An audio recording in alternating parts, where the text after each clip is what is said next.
Kita bicara dengan kejadian, lihatlah kejadian sekitar kita sekarang. Seorang korupsi tidak malu-malu.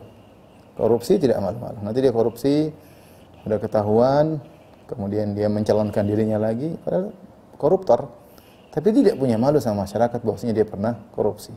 Dan bisa jadi korupsi berulang-ulang, tidak punya rasa malu. Subhanallah. Ya, tidak punya rasa malu. Sampai sebagian seperti kita nonton di berita, sebagian koruptor ketika ditangkap masih sempat dada-dada di hadapan di hadapan masyarakat. Enggak punya malu. Harusnya kan malu. Ini kalau korupsi mungkin tutup muka, malu, ketahuan. Enggak punya malu. Kenapa? Karena karena imannya sudah kurang ya. Ketika rasa malu hilang, apapun dia nekat lakukan ya. Ini menunjukkan pentingnya rasa malu. Banyak wanita yang tidak punya rasa malu sehingga tampil di media dengan menampakkan sebagian aurat mereka. Justru di antara mereka ada yang bangga dengan menampilkan aurat mereka, tidak punya malu sama sekali. Tidak punya malu ya. Memang tidak malu sama orang tua, kayak malu sama kakak, kayak malu sama adik. Enggak punya malu ya.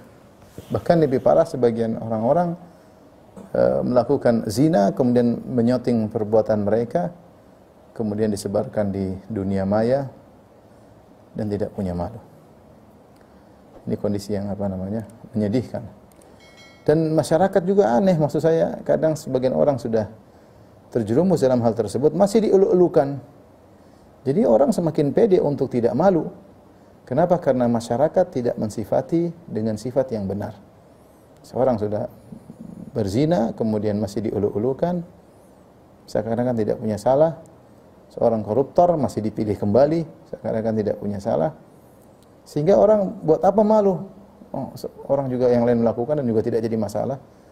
Sehingga orang nekat untuk membuang rasa malunya kemudian bermaksiat secara terang-terangan.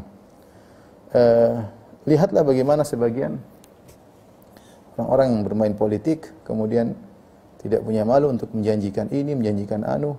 Kemudian tidak perlu malu untuk melanggar janjinya. Tidak peduli ya. Tidak perlu malu ya. Tidak perlu malu untuk berbohong untuk menang dalam pergulatan politik. Rasa malu sudah hilang ya.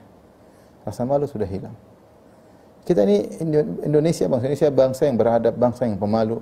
Dikenal oleh dunia bahwasanya kita adalah orang Asia, orang Indonesia yang memiliki rasa malu. Itu adalah sebenarnya anugerah dari Allah Subhanahu wa taala. Sehingga rasa malu tersebut harusnya menjadikan budi pekerti yang baik. Malu untuk merusak negara, malu untuk mengambil uang negara, malu untuk membuka aurat di hadapan masyarakat umum, malu untuk berbohong kepada publik.